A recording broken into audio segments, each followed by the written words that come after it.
Today, I'm giving you my picks on who will lead each of the major offensive stat categories for the 2023 season. So put in your futures now and get ready to cash them in a couple months. And remember, these are my opinions, not yours. Tell me why I'm wrong in the comments, but let's get started. Passing touchdowns, I'm going with Joe Burrow. When it comes to passing touchdowns, you could obviously always go with Mahomes here. The Chiefs are usually the best red zone team in the league with Mahomes and Andy Reid's attack, but these things can shift year in and year out. So I like Burrow and his weapons in the red zone and just with yak ability from any point on the field. I think Jamar Chase is one of the best receivers after the catch, and all around great right now. T. Higgins can go up and be a possession receiver, and Tyler Boyd can work well in the slot. Add in that Joe Mixon isn't a bad pass catcher out of the backfield, and you could see that that is a lot to compete with. If Kadarius Toney really does develop a great relationship with Mahomes, I think that could be a viable reason why Mahomes might repeat, but that is a lot to ask of. Sure, it's a bit of a coin flip, but I'm rolling with Joe Cool. Let's say it's between 42 and 45 passing touchdowns. Rushing yards, Batman, Nick Chubb. Call me a homer all you want, but this is bound to happen at least once in his career. I believe Nick Chubb will be close to the 2,000-yard mark this season, and this is largely in part that the passing game is going to be much more effective this year. I think that Nick Chubb is the best pure runner in the league. I don't think he's the best all-around running back, but in terms of in between the tackles, I don't think anyone beats him. He's shifty, he can run through you, he can go over top of you, and he can go through you. And if Cleveland can play with the lead this year, which I think they will more often than previous seasons, he's going to get those back-breaking late-game carries. Whenever this gets brought up, people say, what about King Henry? Well, Derrick Henry has taken a lot of abuse over the years, and it's just a matter of time before he starts to crack. Again, not claiming that he's going to fall off of a cliff, but how many times in your career can you get over 300 carries and continue to stay healthy? Eventually, that will come back to bite you. He'll beat you down with 2, 3, 4-yard runs, and then go off for a 90-yard carry.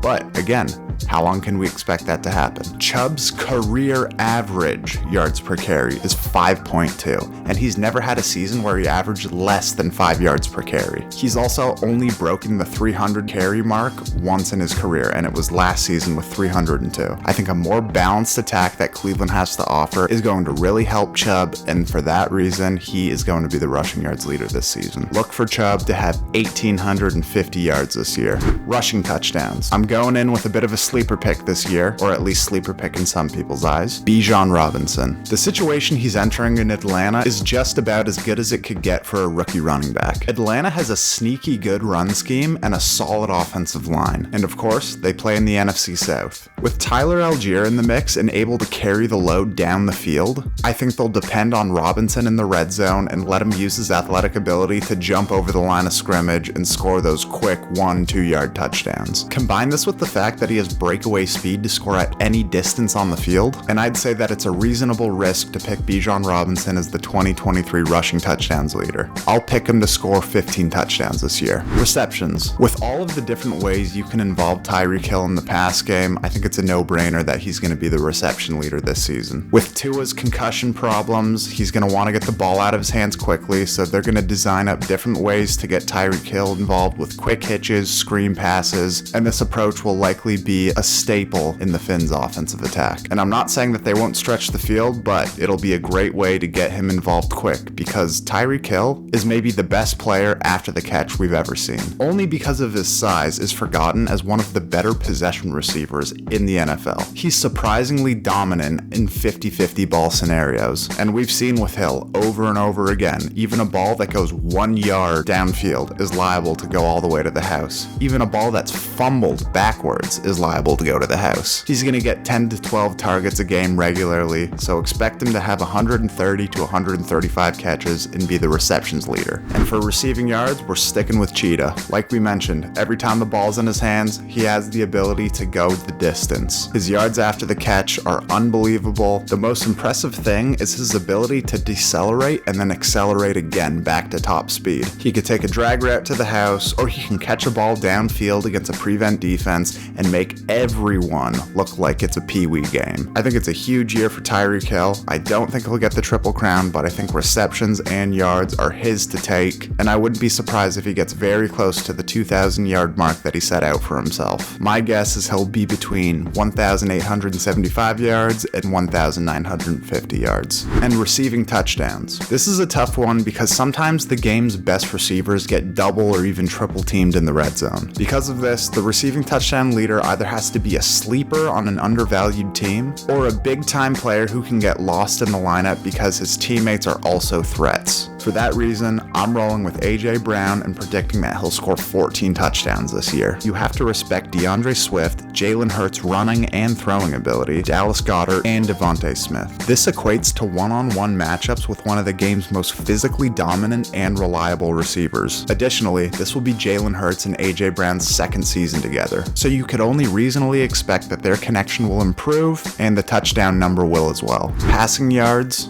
Trevor Lawrence. Lawrence made a huge jump in his sophomore season, largely due to the stability that Doug Peterson brought him. I expect Lawrence to make an even bigger jump in 2023. Christian Kirk exceeded expectations last season, and at first when he signed his huge contract, I felt that it was just the Jags overpaying to attract middle-tier talent. But Kirk proved a lot of people wrong, including myself, and he showed out by recording 1,100 yards, 8 touchdowns, and over 80 catches. I think his connection with Lawrence is the premier one on that roster, and it'll only continue to improve as time goes on. Now add in the fact that Calvin Ridley has been reinstated, and this will just provide Kirk and Ridley for more advantageous matchups. And let's look at the Jags passing attack now. Christian Kirk, Travis Etienne, Calvin Ridley, Evan Ingram, Zay Jones, all of this combined with the fact that he's now in his second year in Doug Peterson's system, and you can only expect that he's going to explode. Because of the whole Urban Meyer fiasco, it's really undermined Trevor Lawrence's status as one of the best prospects of the past 20 years. He's right up there with Andrew Luck, but we forget about it. Maybe partly because he's also in a smaller market in Jacksonville, but still, let's not forget who Trevor Lawrence truly is and what he'll become as he continues to improve. I'm sure this is one that a lot of people are going to have issues with, and of course, why wouldn't you when you have Pat Mahomes or Joe Burrow, Josh Allen, Jalen Hurts improving? But I just think that Trevor Lawrence is truly one of those guys who's going to come out and just add onto every previous season as time goes on throughout his career. So I'm going to say he's going to pass for between 4,700 and 5,000 yards this year. So there we go. There are my major stat predictions for the 2023 season on the offensive side of the ball. Let me know if you want me to do a defensive one, and we'll review all of these predictions at the end of the season, so make sure you like and subscribe now so you can tell me that I'm wrong in a few months. Or thank me for helping you cash in on all those futures that you're going to put in. I want to know your guys' predictions for all of the categories we just went through, and thank you so much for watching. We will see you in the next one.